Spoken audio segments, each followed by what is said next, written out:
Мақсат мырза, ассалаумағалейкум. Ассалаумағалейкум. Жұмыс кестеңіз тығыз болса да, біз үшін уақыт бөлгеніңізге қуаныштымыз. Рахмет. Ескі жыл сіз үшін несімен есте қалды? Және 2024 жыл еліміздің саяси, мәдени және әлеуметтік экономикалық ахуалына айтарлықтай өзгерістер алып келді деп ауыз толтырып айта аламыз ба? Жақсы сұрақ қойып отырсыз. Ауыз толтырып айтатындай емес. Дей тұрғанмен болған үрдістерден бастайық. Оң болған үрдістерден 2024 жыл бұл ең бір президенттің орындалған тапсырмаларының бірі экономикаға қатысты. Ол ұлттық қор балаларға жобасы. Әрқайсымыздың шотымызға, балаларымызға, кімде 18 жасқа дейін баласы бар, $100 астам қаражат түсті. Енді ол үрдіс жыл сайын жалғасын табатын болды. Әр жылдың басында ұлттық қордың инвестициялық кірістілігінің 50% осы балаларымызға арналып аударылып отыратын болды. Әрине, бір көзбен қарағанда бұл аз қаражат деп айтып жатқандар да бар.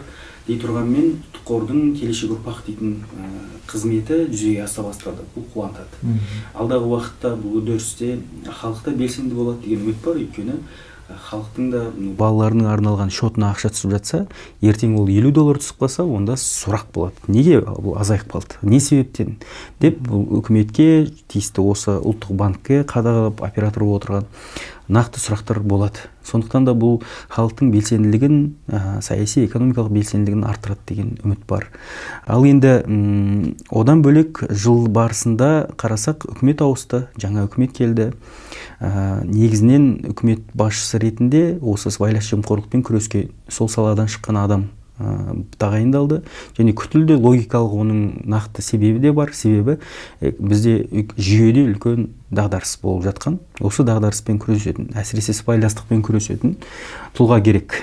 Сондықтан да жаңа премьердің келуі түсінікті. Премьер енді келе салды да бірден экономикалық блокта өзгерістер жасады. Ол экономика және қаржы министрлерін ауыстырған болатын. Сол бағыттар бойынша ол түсінікті. Үкіметтің экономикалық блогы бізде соңғы жылдарда, тіпті осы ондаған жылдың үстінде өте қатты әлсіз болды деуге де болады. Өйткені экономикамыздың бағыт-бағдары түсініксіз болып кетті. Оның алдында 2030 деген стратегия болды. Бәріміз оған шын көңілімізбен сенгенбіз. Кейін 2050 деген стратегия болды. Қазір ол екі стратегияда айтылып жатқан жоқ. Ешқай жерде ол айтылмайды да, ұмытылып кетіп жатқан сияқты болып көрінеді. Бірақ кешіріңіз, бұл тәуелсіздік алған жылдардан кейін 90 жылдарда Қазақстанның халқының жүрегіне үміт сыйлаған, осында 2030 жылы қой үстінде бозторғай жұмыртқалайтын Сауд Араб елдері сияқты ел боламыз. Осындай мұнайдың арқасында энергетикалық қауіпсіздік дәрежесіне көтеріліп, халқымыз шалқып өмір сүреді дейтін сондай бір мақсат мұраттар болған. Қайда енді сол? 2030 жыл енді бізге жақын қалды. Сондықтан да бізде осы экономикалық реформалар керек екендігін көрсетеді. Жаңадан үлкен түбегейлі экономикалық реформалар. Соның ішінде қаржы саясатында, ақша несие саясатында, бюджет салық саясатында үлкен өзгерістердің қажет екендігін, күн тәртібінде тұрғандығын айғақтатады. Жалпы мемлекет басшысынан бастап еліміздің экономикалық блогына назар аударып жатыр дейсіз ғой. Одан кейін министрлерді, тиісті саланың басшыларын ауыстырып жатыр. Соның жемісін біз қашан көре аламыз? Жақсы сұрақ қойып отырсыз. Негізінде мен өзім бақылауым бойынша бізде үкіметте үлкен кадрлық тапшылық бар. Үлкен, өте үлкен. Ол үкіметте кадрлардың жоқ дегенде емес, кадрлар толып тұр. Бізде қайта керісінше министрліктердің де саны көп. Ол президент жаңа осы Тоқаевтың президент қылу уақытында қарасақ, жаңа министрліктер азаймаса, көбеймесе азайған жоқ. Осы үдерістердің бәрін қарап отырсақ, негізінде шенділердің саны жетіп артылады. Бірақ та дәл іске бағытталған үкіметті біз бүгінде көріп отырған жоқпыз. Әрине, талпынушылықтар бар. Соңғы уақыттарда бір алдыға қарай ұмтылушылықтар сезіледі. Бірақ әлде де болса бұрынғы жүйенің азаматтары әлде отырғандары бар. Және де менің бұны былай бағалаймын. Ең бір үлкен қателік бәлкім 5 жыл мемлекет қызметте тәжірибесі бар дейтін шектеу. Осы шектеудің нәтижесінде бұрынғы адамдар сол жаңа министр келсе де, жаңа адамдар келсе де, вице-министрлер тағайындаса да, бәрін 5 жыл кем дегенде мемлекет қызметте тәжірибесі болу керек, содан кейін ғана барып. Ал енді біз түсінікті 5 жылдың ар жағында кімдер болды? Сол бұрынғы жүйенің адамдары, бұрынғы ойлайтын адамдар. Олар әлі алмасса да жүйе алмасып үлгерген жоқ. Нақты көзіміз жетіп отырған дүние осы болып отыр. Әрине бүкіл үкіметке топырақ шашпаймыз. Ішінде патриот азаматтар бар, ішінде іскер азаматтар бар. Бірақ көп іскер азаматтар және білімді азаматтар нақты керек орындарына барып жатқан жоқ. Осы нәрсені көріп отырмыз. Ол вице-премьерлердің деңгейінде, тіпті департамент басшыларының өзі де өз салаларын білмейді. Өз министрліктің бағыт бағдарын, нақты бағдарламаларын білмейді. Айта алмайды. Көптеген ашық алаң сияқты бағдарламаларға шыққан кезде мен өзім жиі бақылайтын, сол саланың департамент басшылары да келіп қалатын кездері бар. Қағазға қарап, жаңағы сандар қандай болды екен дегендей үңіліп, бір сұрақ журналист қойса айта алмай, қысылып тұрғанын көреміз. Демек, ол адамдар өз орындарында отырған адамдар емес. Менің ойымша, мүмкін білікті сол қағазға есепті жасап беріп отырған адам білетін шығар, бірақ ол аға қызметкерден арасып жатқан жоқ. Олардың төбесінен озып кететіндер бар, парашютпен түсетіндер бар, қоңыраумен түсетіндер бар. Солар өздері дым білмей, сол халықты басқарып отыр. Меніңше осы бүгінгі қоғамның үлкен бір тежегіш күші болып отыр деп ойлаймын. Бұл демек саяси реформалар өзгеру керек алдағы уақытта деп есептеймін. Жалпы қазіргі кезде елі жаңа жылдан кейін доллар тағы да өседі екен, үйдің бағасы көтеріледі екен, бензин, азық-түлік бағасы қымбаттайды екен деп жатыр. Инфляцияның қашан тоқтайтынын болжауға бола ма? Жақсы сұрақ қойып отырсыз. Шын айту керек, бізде осы 2015 жылдан бері қарай еркін айналымға өттік. Оған дейін ақша несие саясатында бізде бекітілген курс болатын. Теңге 190 теңгеден долларына аспау керек деген нақты дәліз болды. Сол дәлізді ұстап тұруға тырысатын. Ұлттық банк барлық қорда бар алтын резервті қорларына қаражатты ұлттық қордан да ақша аударып, сол теңгемізді 190 маңайында ұстап тұруға әрекет жасайтын. Бірақ ең қызығы, сол жылдарда инфляция өте қатты болмайтын. Ол 10% инфляцияны көру, ол кездерде тіпті үлкен пайыз деп қаралатын. Және де инфляция 6%, тіпті 6%-ның деңгейінде инфляция тұрақты көрінетін. 4%-ға дейін түскен жылдар бар. Сондықтан да былай қарасаңыз, одан бері қарай жылдарда біз ондай инфляцияны армандап қалдық.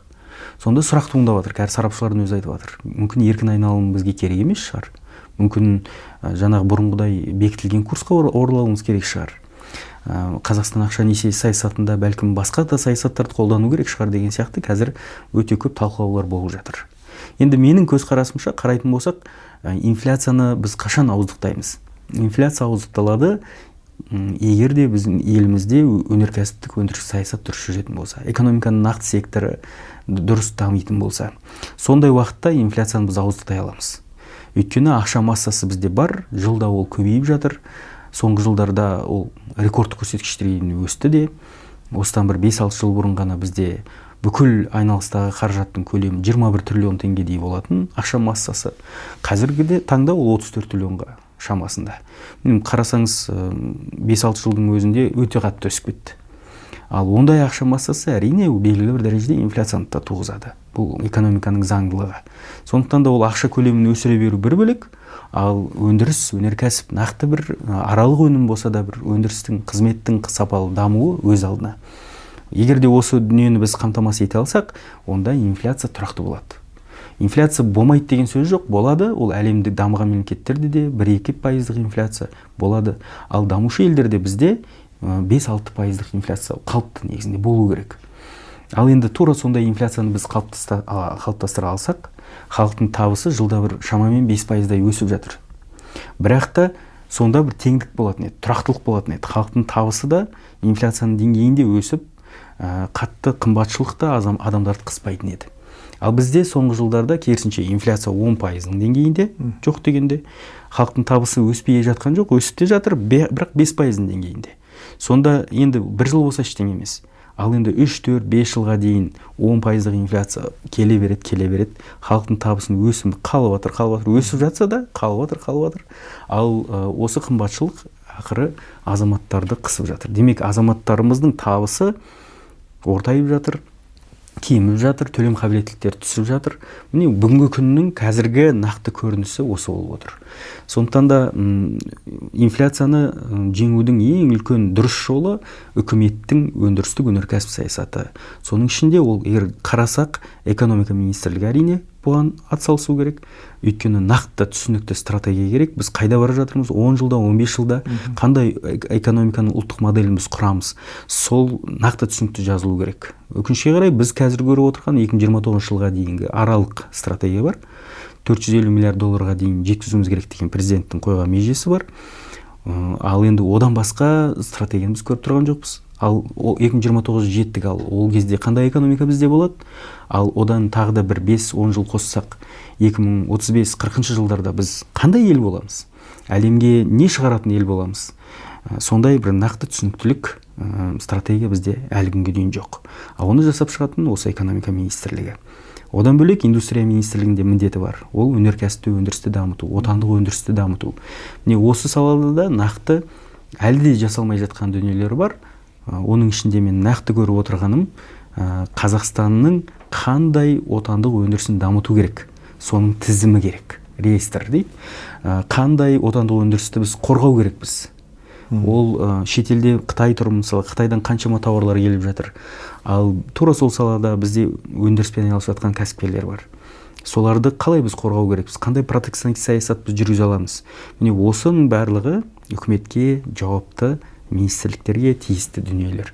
Өкінішке қарай орындалмай отырған. Соның салдарынан бізде инфляция да болып отыр. Мақсат мырза, осыған дейінгі сұхбаттарымызда да біз осы мәселені көтергенбіз, тоқталғанбыз. Жалпы ауыл шаруашылық өнімдерін тереңдете өңдеу, өнеркәсіп өндірісінің қуатын арттыру, отандық өнімдерді әлемдік нарыққа шығару, банк қаржы жүйесін жетілдіру, барлық салада озық технологияларды қолдану қажеттілігі жылда айтылады. Мысалы, бұл бағдарламалар қашан орындалады? Қазақстанда жүзеге асуы мүмкін бе осылардың? Жоқ, өйстіп жылдан жылға осы мәселелер ұлғая бере ме? Негізінде Қазақстанда жүзеге асыру мүмкін. Мүмкін емес нәрсе жоқ. Және де егер де дұрыс саясат қолданатын болсақ, егер де үкіметте жай ғана отырып кетем дейтін адамдар емес, нақты іспен нақты жұмыс көрсетем деген адамдар келетін болса, әйтеуір тек қана бір керемет көлік мініп алып министр болдым деп, сосын жалдамалы көлігінен бөлек сол көмекшісі есігінің алдынан ашып жол көрсетіп жүретін, өздерін құдайдай санап кеткен шенділер бізге керек емес. Уақыт келіп жетті. Жаңа заманауи бізге шенділер керек. Халықтың нақты қызметшілері керек. Кәдімгідей барып, өңірге, аймаққа барып, сол бізде қандай завод бар? Оларға не керек? Не жетіспей жатыр? Немесе кейбір заводтардың болашақ тіптен керегі де жоқ шығар. Ондай завод иелеріне түсіндіру керек. Экономикалық ахуал басқалай болады. Сіздердің өнімдеріңіз ертең керек емес болады. Сондықтан да нақты керек өнімді өндіруге тырысыңыз. Бізде мақсат мұрат мынандай.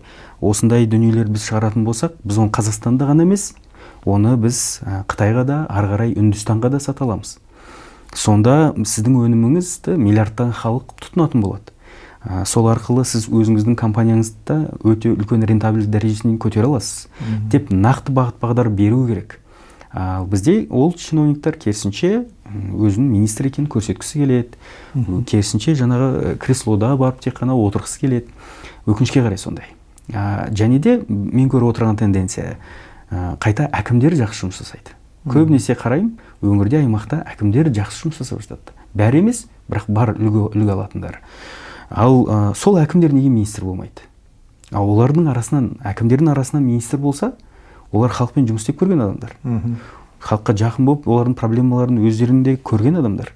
Олар барса, олар белгілі бір дәрежеде дұрыс саясат қолданатын беді. Өкінішке қарай бізде әкімдер атқарушы биліктің сол министрлердің тапсырмасын орындайтын ғана қызмет орындап жатады. Өз бетінше нақты керек саясатты қолдана алмайды. Әрине, соңғы уақыттарда болған бір өзгеріс, бұл сол өңірлерде, аймақтарда бюджетті өздеріне қалдыру деген мәселе. Салықтың біраз бөлігін сол өңірде қалдыру мәселесі көтеріліп жатыр. Бұл дұрыс үдеріс. Меніңше, әрбір әкім өзінің жеке бюджеті пайда болып, әрбір орталық бюджетке қарамай, өз бетінше шешім қабылдау мүмкіндіктері болып жатқан жақсы үдеріс. Және де одан да бөлек менің ойымша енді алдағы уақытта бұл үдерісті одан ары жалғастыру керек. Және барынша осы үдерістің барлығын цифрландырып, ақпараттандырып, автоматтандырып, халыққа да тиімді ететіндей қылып, және де оны кез келген азамат көре алатындай қылып, ол қаражат халықтың қаражаты болғандықтан, ол салықтан жиналған қаражат болғаннан кейін, ол ақша қайдан жұмсалды, қандай шешімдермен кетті. Өйткені кейбір жерлерде де болады, әкімдер жаңағы мемлекет тапсырыстарды ойнатып жатқан кезде жабық есік жағдайында өтеді. Көп жағдайда бордюрға дейін тіпті ауыстыру керек болса, мынау менің жаңағы бауырым еді, анау осындай еді деп соларға ғана беру үдерістер болады. Сондықтан да осы нәрсенің бәрін жою үшін, бәрі әділетті, таза болу үшін жаңағы барынша автоматтандыру керек, цифрландыру керек, халық және онымен ақпараттандырылып отыру керек. Осы жерде блокчейн технологиясын көп айтып жүрміз, қолданылу керек. Және де жасанды интеллект қазір жақсы жұмыс жасап жатыр. Жасанды интеллект шешім қабылдау үдерісінде атсалысатын болса, онда адами фактор барынша азаяды. Дұрыс құндылықтармен лайықты адамдарға қаражатты бөлу үдерісі жүзеге асатын болады. Осындай дүниелерге қадам басатын болсақ, меніңше біз мемлекеттік қызметті барынша тиімді ете аламыз. Бәрі сіз айтқандай болады деп үміттенеміз. Жалпы әрбір азамат алдағы жылдан жақсылық күтеді ғой. Бірақ қазіргі кезде жақсылықтан гөрі күтіп басым сияқты. Ол мысалы долларға қатысты, тұрғын үйдің бағасына қатысты. Алдағы жылға маман ретінде болжам жасай аласыз ба? Жақсы. Шынын айту керек, экономисттің бір міндеті бар. Ол қазіргі бар үдерістерге қарап отырып, қазіргі сандарға қарап отырып, белгілі дәрежеде болжам жасауға мүмкіндігі бар. Әрине мен өзім жеке ұйғарым жасаудан бұрын әлемде халықаралық институттар бар, қаржылық институттар бар. Солардың да мәліметтеріне шолу жасаймын. Қалай болып жатыр, не істеп жатыр? Мысалға, соның ішінде дүниежүзілік банк не деп жатыр, олар қандай есеп шығарды, халықаралық валюталық қор не деп жатыр екен, оларда қандай есеп бар. Сол сияқты The Economist дейтін халықаралық үлкен басылым бар, мықты журнал, ол не деп жатыр дегендей. Оның осы жақында келер жылға арналған мұқабасымен журнал шықты. Сонда ол мұқабасы арқылы кейде өзінің болжамын жеткізгісі келеді. Сол осы соңғы шыққан журналды қарайтын болсақ, 2025 жылда өте аласапыран күтіліп тұр. Мұқабасының өзінде қарап көрсеңіздер болады, өте үлкен дүние жасырын жатыр. Ол жерде доллар да бар, ол жерде Трамп та бар, ол жерде Путин да бар, Зеленский да бар, Қытай басшысы да бар. Әркім не істеп жатыр, әлемдік геосаяси тақтада не орын алуы мүмкін, және қандай қауіп қатерлер орын алуы мүмкін. Міне осындай үдерістің барлығы 2025 жылда күтіледі.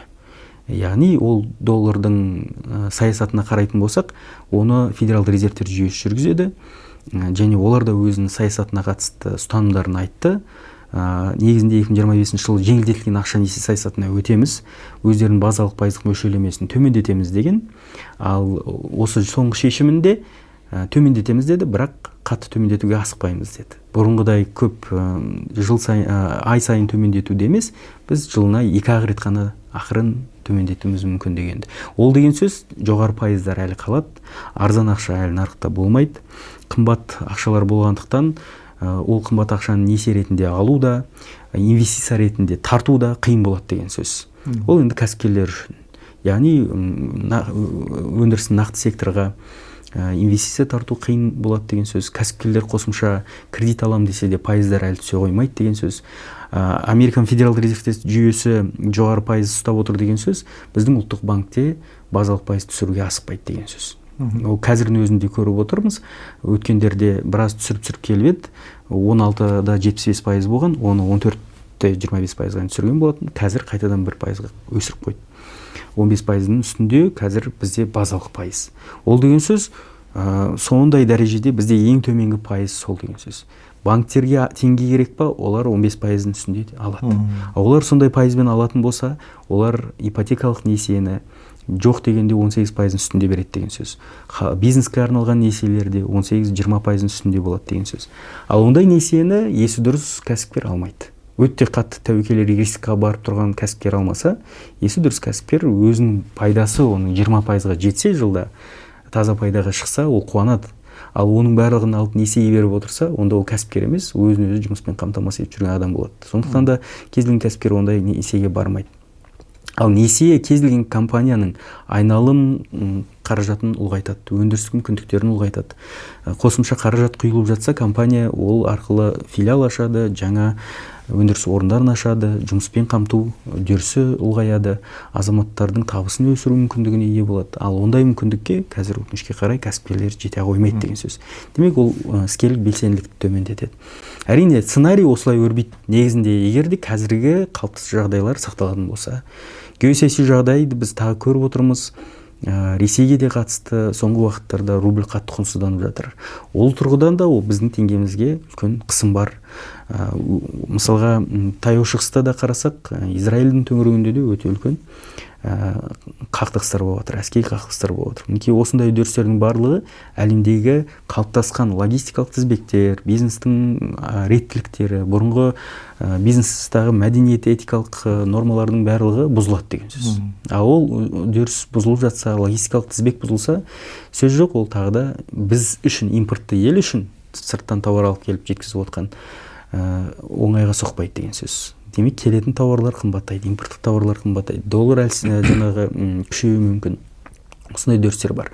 Бірақ қазіргі жағдайда теңгемізді ұлттық банк белгілі дәрежеде ұстап қалды, интервенция жасады. Ол ұстап қалуының себебін нәтижесінде қазір енді үлкен компаниялар, үлкен ұлттық компаниялар бар. Барлығы мемлекет алдындағы салықтарын өтейді. Олар өзінің долларлық табыстарын алып теңгеге ауыстыру керек. Өйткені салық төлеу керек. Осы тұрғыда әрине қаңтар айында, ары қарай ақпан айларында, наурызға дейін бірінші кварталда толық салықтық міндеттемелерін өтеу керек. Бұл белгілі дәрежеде демек нарықта теңгеге деген сұраныс артады деген сөз. Яғни осы қалыптық тұрақтылық белгілі дәрежеде сақталады. Бірақ ары қарай көктемде не болады? Міне осы жағдайлар, ол жаңағы осы геосаяси факторлар мен әлемдегі жағдай қалай өрбиді, соған байланысты болады деп айтуға негіз бар. Жалпы қарапайым халық инфляцияны теңгенің долларға шаққандағы бағамен өлшейді. Ал қазір айтып жатыр, келесі жылы 1 долларымыз 600 теңгеге шейін көтеріледі деп. Ал халықаралық сарапшылар керісінше ақш-та доллары девальвацияға ұшырайды дейді. Бұл қаншалықты рас? Қайсысына сенуіміз керек? Қазіргі уақытта, ол сарапшылықта жалпы егерде қарайтын болсақ, әртүрлі пікірлер айтылады. Бірақ мен өзім экономист ретінде бақылайтын негізгі факторлар бар. Ол бірінші кезекте сол Американ федералды резервтер жүйесі долларға қатысты қандай шешім қабылдап отыр. Жаңағыдай базалық пайыздық мөлшерлемелерін түсіруге асықпайтынын айтты. Ол деген сөз доллар өзінің құнын сақтап қалады деген сөз белгілі дәрежеде.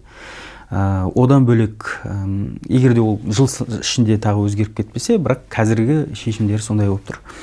Одан бөлек мұнай бағасы бар. Мұнай бағасына да қатысты болжамдарға қарасақ, мұнай бағасы алдағы уақытта төмендеуі мүмкін деген сценарий көп айтылуда. Трамптың өзі де мұнайдың бағасын төмендетемін деп отырғаны айтылады. Ондай жағдайда әрине ол жақсы үдеріс болмайды. Бұл айтқан кезде мұнайлы ел үшін, біз үшін ол кері теңгемізге қысым болады деген сөз. Одан бөлек, Трамптың алдыңғы билігінде де Қытайға қатысты сауда соғыс жасалған. Ал енді осы жолы да сондай үдеріс оны алу мүмкін, әбден мүмкін деген болжамдар бар. Ондай жағда Қытай экономикасы тежеледі даму үдерісінде. Ол деген сөз Қытайдағы өндіріс өнеркәсіптің көлемі қысқарады. Тиісінше шикізатқа деген сұраныс тағы азаяды. Ол деген сөз мұнайға деген сұраныс азайды деген бағасының төмендеуіне ықпал етеді дегендей. Осы үдерістер әрине біз үшін жақсы емес. Былай қараған кезде осындай сценарийлер біз үшін жақсы емес. Сондықтан да біз көріп отырған сценарийлар, бұл сыртқы факторлар әсер етуі мүмкін. Осындай рубль қалай күн көреді, қандай жағдай болады? Ресей экономикасы да бір тығырықта тұр қазір. Әрине олар экономикалық өсімде, былай айтқанда 1-2% болса да өсімді сақтап отыр. Ненің арқасында? Себебі үлкен қару-жарақ шығарып отыр, өте үлкен танктер шығарып отыр көп көлемде. Оның барлығы олардың өндірісін дұрыс көрсетіп тұр, көрсеткіштерін. Бірақ олар сол танктың орнына комбайн шығаруға болатын еді. Ол комбайндар жер орып, ауыл шаруашылығын дамытып, елге талай жылдар қызмет жасайтын еді. Бірақ оның барлығы бар, соғыс алаңында жарылып отыр. Демек, ол қашанғы шыдайтын үдеріс. Ол Ресей экономикасын ерте ме кеш пе тағы да бір қиындыққа тап қылады. Оның үстіне санкциялардың астында қалып жатыр. ертең Ресей мен Украина арасындағы соғыс бір мәмілеге келіп реттелетін болса да, Ресейге салынған осы 11-12 пакет санкциялар кетті ғой. Осы санкциялардың өзі бірден шешіле салмайды. Ол шешілімдердің барлығы кемі бір 3-4 айдан әр пакетті шешіп алу үдерісі жүзеге асады. Демек, әлде де болса Ресей 3-4 жыл кемі дегенде бір оқшауланудың үдерісінде қалды деген сөз. Сондықтан да осындай үдерістер әрине көршілердің экономикалық дамуы да, сол өңірдің де бізге ықпалы бар ғой. Бізде алдыға керемет болып шығып кете алмаймыз. Өңірлік даму да өте маңызды. Сондықтан да осындай үдерістер белгілі дәрежеде ықпал етеді біздің теңгемізге. Енді бұл сыртқы факторлар. Ішкі факторлар бар теңгеге әсер ететін. Ол сол теңгеміздің базалық пайыздық мөлшерлемесі. Ұлттық банк қалай жүзеге асырады? Ұлттық банкта қазір көтергеніне қарағанда оңайшылықпен теңгенің базалық пайызын алдағы уақытта түсірмейді деген сөз. Ол да сол теңгемізді тұрақты ету мақсатында. Егер базалық пайыздық мөлшері төмендейтін болса, онда ол теңгемізді әлсіретеді. Өйткені теңгелік инструменттер, депозитте теңгемен ақша ұстау қызық емес болады. Бәрі теңгеден ақырындап долларға өте бастауы мүмкін. Сондай кезде теңгеге деген сұраныс азайып, теңгеміз әлсіреп кетуі мүмкін. Сондықтан да ұлттық банкта базалық пайыздық мөлшермен түсіруге асықпайтын бір себебі осы. Одан бөлек интервенция жасай алады. Ұлттық банк біз айтуымыз мүмкін теңге 550-ден асып кетуі мүмкін деген болжам жасауымыз мүмкін. Бірақ ұлттық банк егер интервенция жасап, оның резервінде, алтын резерв қорында долларлар болса, тиісінде 550-ден асып бара жатқан долларды оп-оңай арзанырақ долларды шашу арқылы нарыққа төмендетіп отыру мүмкін. Сондай әрекетте ол теңгемізді ұстап қалу әрекеті. Ондай үдеріс бізде көп болып келе жатыр. Еркін айналымға өттік дегенмен де ұлттық банк тиісінде арасында кіріп интервенция жасап валюталық нарыққа араласып тұрады. Бұл ішкі нарықтағы дүниелер. Және де сол салықтық кезеңдердің де рөлі өте үлкен. Бізде үлкен ірі компаниялар мемлекетте алдында салық төлеген кезде, олар сол шетелдік валюталық табыстарын осы жерден теңге сатып алуға тура келеді. Теңге сатып алып, теңгеге күш беріп, сөйтіп жаңағы салық төлейді. Сөйтіп теңгеміз тұрақты болып тұратын жағдайы бар.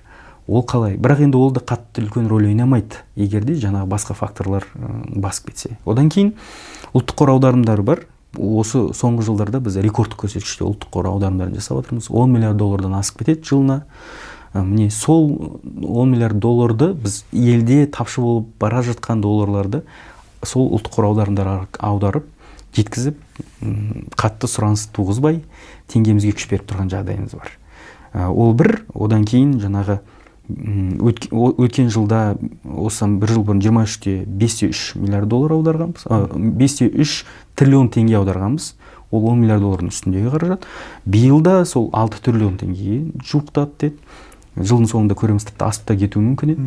Енді келер жылда сондай үдерісте егер ұлттық қор аударымдар көбейіп бола беретін болса, онда ол тағы да теңгеміз тұрақты ұстап тұруы мүмкін. Бірақ президент нақты тапсырмай беріп отыр. Ұлттық қорға тиіспейік.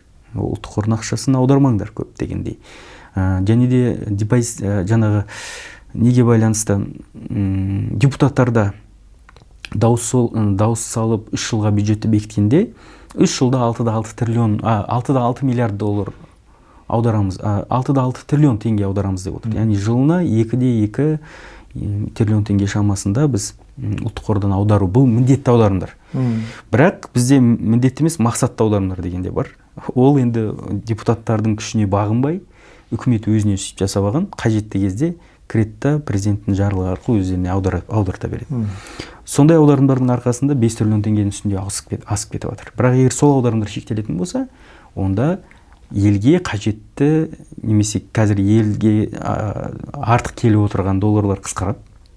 Тиісінше доллар тапшылыққа ұшырап, әсіресе жаз айларында бәрі шетелге қыдыруға кететін кезде долларға деген сұраныс артады. Сол кезде теңгені ұстап жаңағы қаламай қалуы мүмкін.